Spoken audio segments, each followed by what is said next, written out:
All right. Today is session 91 of Tool Time Tuesday. And I'm going to talk about finding images for presentations. Um, the reason I'm going to talk about this is I get asked about this a lot. And sometimes it's just trying to find some basic images for presentations that are pretty and look nice. And sometimes people are looking for those um, medical, scientific kind of images. So we're going to talk about that. I'm Larissa Gann. Leslie's out today. My backup today is Erwin Metter. Thank you so much for backing me up. And we're from the Research Medical Library. So ask us questions if you have questions. We're going to talk a little bit about copyright today too, but you can ask us these copyright and image questions.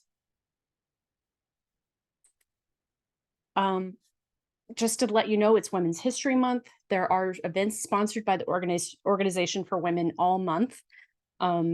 Anyone is invited to these, anyone. So, I mean, from MD Anderson. So feel free to join in those. You can find them on the institutional calendar. And we also, of course, have ebooks and audiobooks in Libby. So if you want to check out our list of books, you can check those out as well. We will share the recording afterwards, and we're going to also put it on the team as well.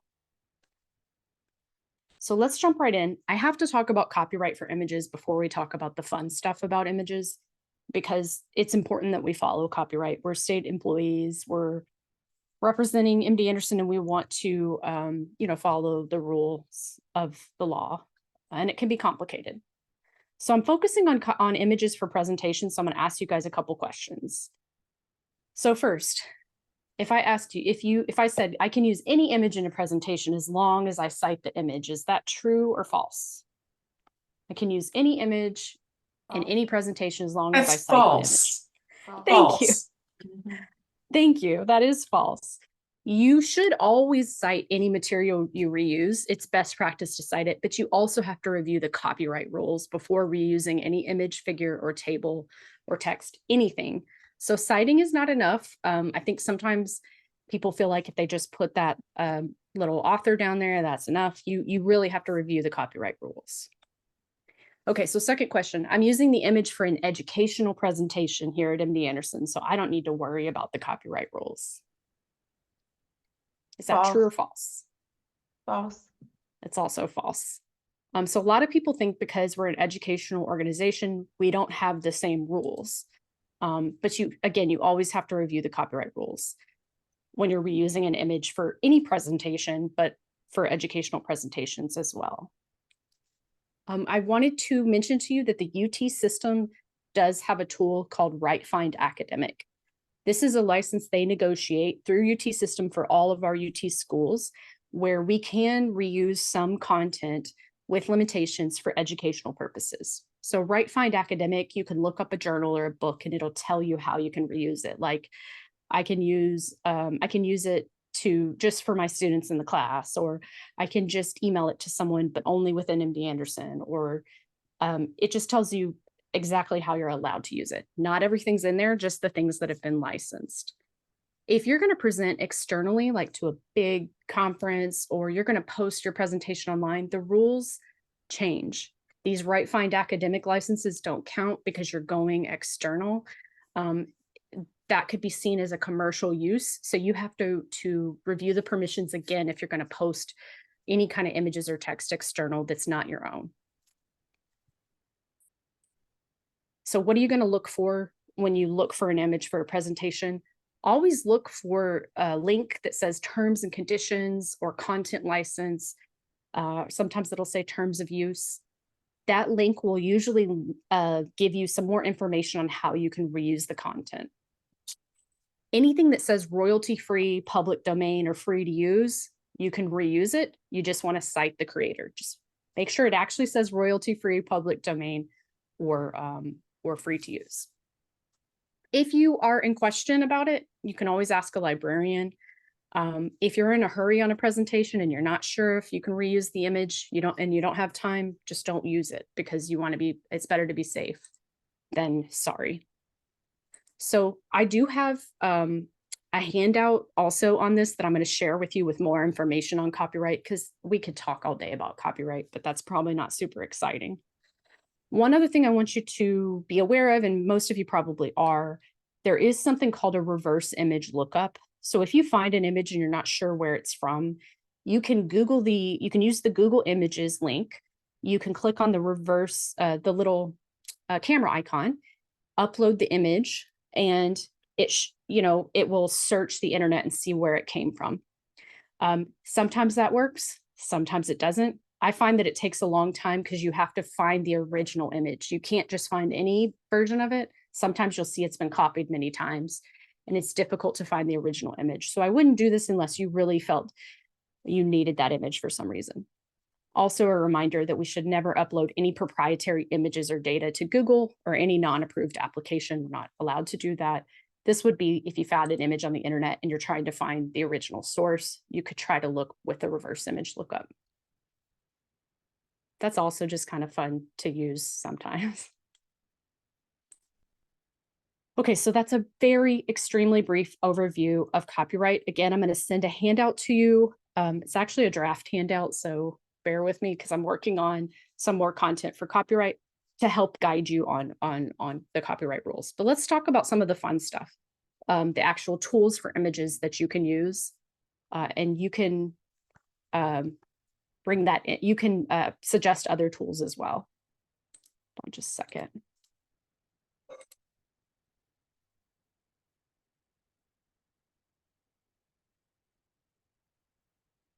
Can you guys hear me okay? Just making sure. Okay, cool. All right. So let's do the fun stuff, the tools for images. So the easiest tool that I have found for just general images is using the PowerPoint stock images. They didn't used to have great stock images, but they do now. They're very beautiful. It may not be as robust as you need, but if you just need an image for your presentation, go ahead and use under pictures. You'll notice on the dropdown, there's stock images. They're lovely photos. These are free for us to use in our presentations. They also, if you'll notice, there's links to icons. So the icons are just like, let me show you like the little icon I use here. So if you want to represent something with an icon, you can do that.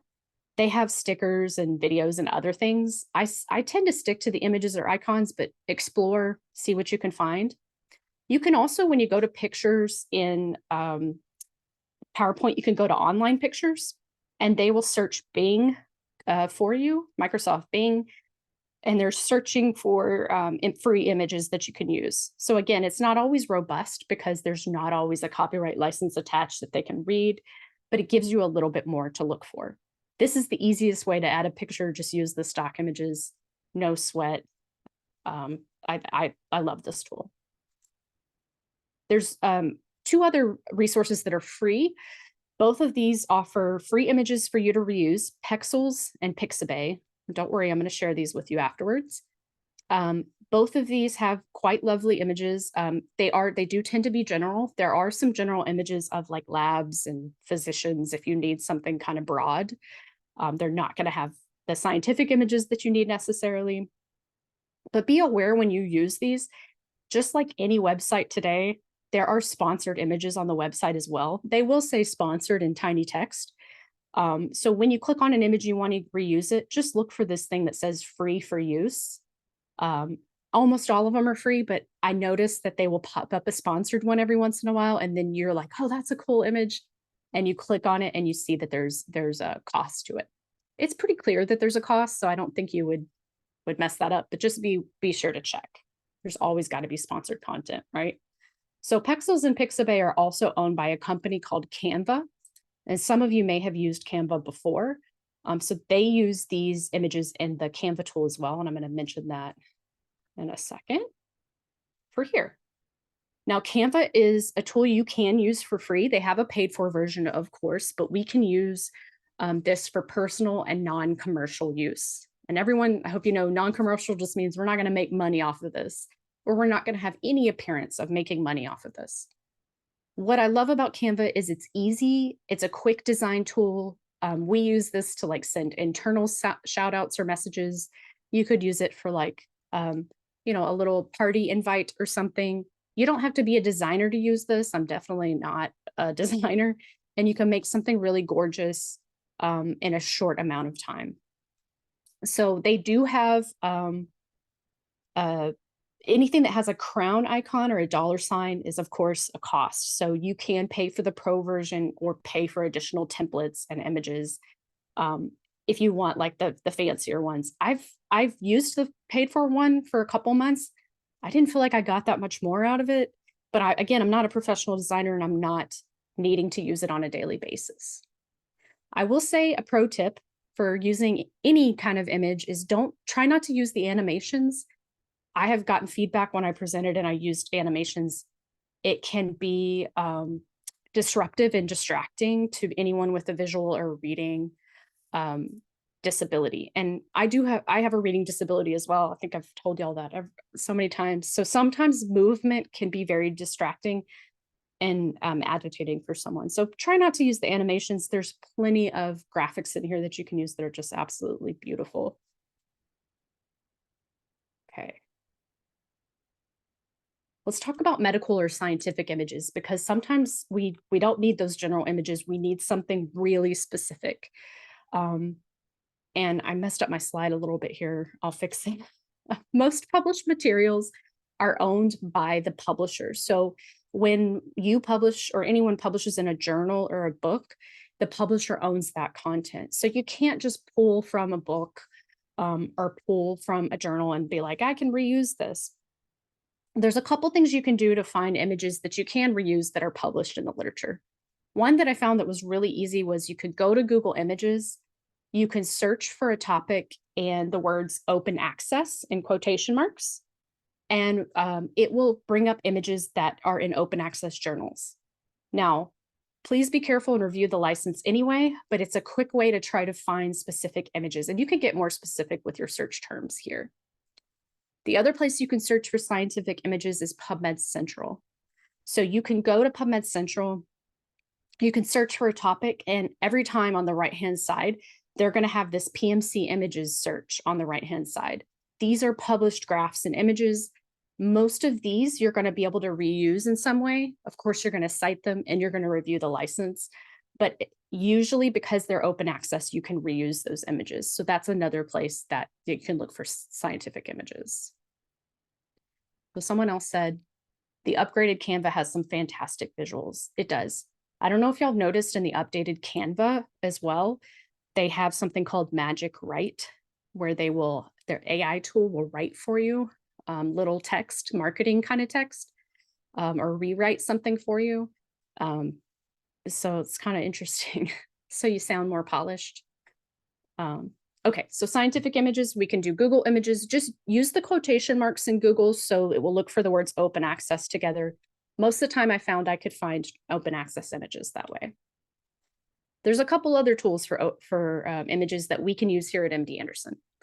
So we have a platform called McGraw-Hill, and they're like an old school book publisher. Some of y'all may have used McGraw-Hill books back in the day. Some of you may still be using McGraw-Hill ebooks. We know some of our students are. These platforms here allow us to reuse their images. What's cool about them is that they have a lot of really great textbooks in here. So they have some of those basic images that you might need. You do have to cite them properly. You can only use them for educational use, internal presentations, but it is a place for you to find images. McGraw-Hill has a whole suite of products in it. So we have Access Anesthesiology, so anesthesiology textbooks. We have Access APN for nursing, dermatology, Hem-Onc for hematology, oncology, Access Medicine, neurology, pharmacy, and JAMA Evidence. So all of these have multimedia products in it. You can search for the content and limit to images and multimedia. Most of them are really nice because they just have a download slide button, so you don't even have to mess with it. You just download the slide and it's ready to use. We also have something called Clinical Key. It's another big ebook journal platform. Through our license, we can reuse their images for educational or internal presentations. So you can go to Clinical Key, you can select the drop-down menu next to the search and just choose images and search for images. And they too have a nice little add to image button. It's an icon, but you just download it and it adds to your presentation, I'm sorry. Be sure to cite, but these are licensed for us to reuse. BioRender. So someone mentioned BioRender in the chat. This is our power tool right now for science and publishing. Please don't sign up for a BioRender account unless you're actually going to use it, because it's extremely expensive. It's a beautiful tool. It has a large library of what they call icons. These are the icons. So you can drag and drop icons and build your own image. You can collaborate with others at the institution, and you are allowed to publish the images you create as long as you cite them properly. And we do have information on how to cite them properly. They have it on their website as well. Depending on what you're publishing, you want to review that license, because like we had somebody use BioRender for a book, and there's a limit on how many images you can use in a book without paying additional fees. So that was something, typically people are putting one in a journal article, and as long as they cite it, it's fine. It's a beautiful tool. It's a very unique tool. Please don't sign up for it unless you're going to actually create an image. You can look at the learning library. They have a great learning library on their website with videos on how to create images with their tool and best practices and things like that. So it's a neat tool. I also want to mention Brand Central. So Brand Central is where we go to download PowerPoint templates, Word templates, anything that's MD Anderson branded. It's also where the brand standards are to tell us how to use these things appropriately. So this would be for a formal presentation you're going to do. You can download the logos, so don't copy and paste the logos from the website and stretch them out and make them look crazy. Download them appropriately from Brand Central. It also has a color palette, and it's a lovely color palette. So if you're creating a poster or a presentation, you probably want to stick to that color palette. Maybe don't use every color on the palette, pick 2 to 3 colors, but it gives you the actual RGB like codes for the color, or you can use the dropper tool to create the correct color. But if you'll notice, they also have an image library in here. So these are photographs that are taken by the photographers at MD Anderson. So they're professional, beautiful photographs, and can be reused for publication as well. I would definitely cite them as well where they came from. And they're not meant to be used commercially either. They're meant to be used for presentations or internal purposes. If you have questions about those, you can ask.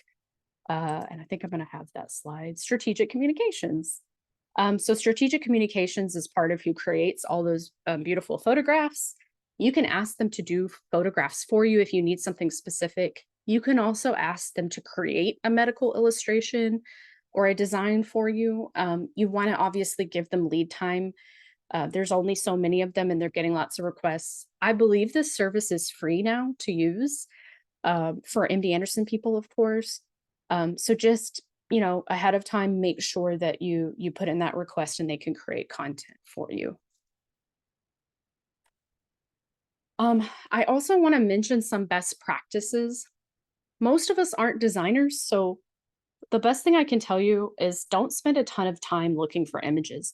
Focus on the content of your presentation first, and then go back and find your images. I have totally gotten sucked into trying to find the perfect image, and then I realize I have 2 slides, I'm trying to find the perfect image for slide 2. So try to stop yourself. Don't focus on the image at first, focus on the content, and then worry about the images later. Images and visuals that you use, they need to be relevant to your presentation. So while they're pretty, an image can be pretty, it shouldn't distract from what the point of the presentation is. And I think we've all been in a presentation where sometimes we're looking at the visual instead of listening, or the visual just doesn't match what they're talking about. Please don't use clip art, the old school clip art. No. The other thing I've heard one of the editors say before is try to be consistent. Don't use like a wide range of, a little clip art here, some icons here, some pictures here. Try to be consistent throughout your presentation, so there's a flow and it's logical and it's polished. Be sure to review the copyright rules, especially if you're going to go external. So if you're presenting internally, everything we do internally is probably pretty low risk copyright wise, because we're not going to be posting it on the internet or anything. But if you know that you're going to present publicly, it's going to be recorded, it's going to be put somewhere, you are going to want to be more careful with copyright on the images. Also, don't use images of patients or students without reviewing the policies first.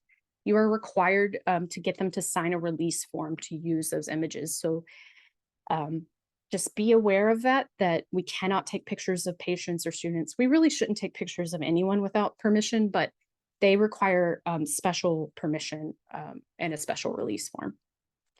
So when in doubt, always ask a librarian. We can try to help you navigate and find images and find the copyright rules for you. I'm not going to search for all your images for you. You could do that, but I can help you navigate the copyright rules. I went through that super fast. Does anyone have questions or any other input on other images that they've used or tools that they've used? Or any copyright questions? Let's see. Okay, so someone asked, PowerPoint stock images, Pexels, and Pixabay don't need a credit line, but online pictures found through Bing need a credit line. I'm actually not sure about that. I know that I thought everything in the PowerPoint images didn't need a credit line. I think you're right, though. If you're getting something from the World Wide Web, you should give it a credit line or a little attribution, a citation. It's always best policy to give a citation for your images that you use. I will share the recording and the slides for this, and I'm also going to share a handout with you with more information on copyright. And I'm going to look into that question about the credit line for the images found in the online pictures, because that's a good question. Any other tools anyone's used? What's the process of obtaining copyright? Well, let me show you. Dun, dun, dun. That's a good point. Let me show you an example. So this is the Right Find academic database. This is the one I was talking about where UT System licensed stuff for us. So we can look up something like we want to reuse a figure from the Journal of Clinical Oncology. Okay, we found it in a Journal of Clinical Oncology. So I'm going to take a look at it and see what it is. You want to make sure it's the correct one. You'll notice that there's different languages and things like this. This can feel a little bit overwhelming, so you can always ask a librarian if you're not sure about this one. But they give us rules for what we can and cannot do. Over here, if I view more ways to share, it says we're not allowed to copy or share this title in an electronic format. I'm going to want to make sure this is the actual one that I'm looking at. Maybe this wasn't the best example, but it'll tell me that I'm not allowed to do any of these things. I think I'm looking at the wrong one. I'll have to double check it. So that's one way to check. But the easier way to check is, let's go to Google's. So if I go to Google Images and I want to look for a copyright symbol, one thing that you can do is under tools, you can try to use their usage rights option. This will look for things with a Creative Commons license. This means something I can use for free. Commercial licenses means I'm going to have to pay.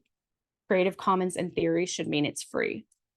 You'll notice that it's going to limit your search quite a bit when you do that. But if I want to see if it's actually free, I have to click on the image itself. And I want to look at the license details. So the license details is going to take me to this place called the Creative Commons, and it tells me how I can use it. I can share it, I can copy it, I can redistribute it. They're going to let me adapt it. And under the following terms, I have to cite it. So attribution just means cite it, and I need to share it. So basically, I can reuse that image. Sometimes these are hard to find, the license details, I'm not going to lie, which is why we give you Pexels and Pixabay because these things are much more apparent when you click on one. It says free to use at the bottom, so much easier and faster. If you're in an actual journal, you'll notice that if you look at some of the articles there, every journal is also going to have a license option.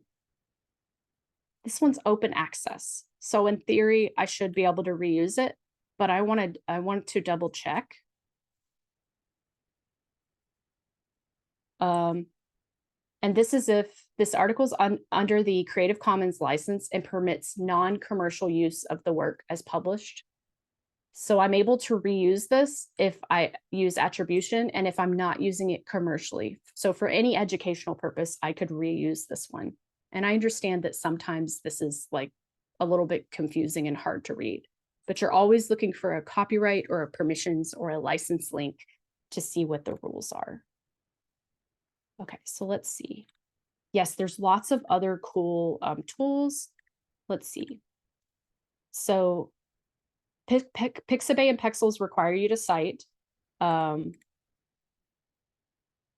Yes. Okay, so someone asked about AI generated images. This is a great question. So there are AI tools that people, even big publishers have, like Sports Illustrated, have been caught using these, where you can create an image. You can give it a prompt and you can create an image. I would recommend you not use these for now. If you're using it because you're trying to make a point about AI images, that would probably be fine.